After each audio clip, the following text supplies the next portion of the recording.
Maanta waxaan soo gudbinaynaa midabada si ay uga faa'iidaystaan carruurta iyo cid walba oo aan garanayn.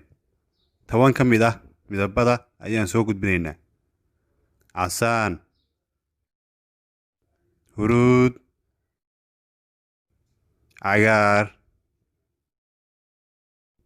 buluug, basali, liimi, madow, bunni,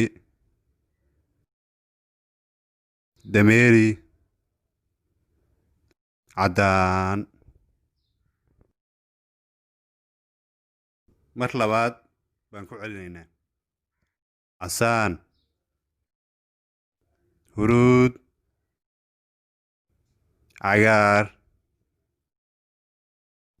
buluug, basali, liimi, madow,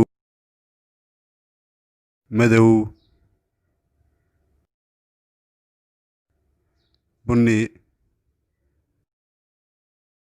dameeri, caddaan. Casaan, huruud, cagaar, buluug,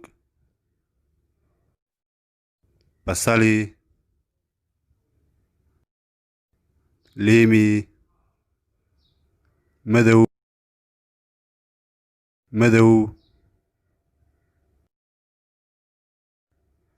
bunni, dameeri, caddaan.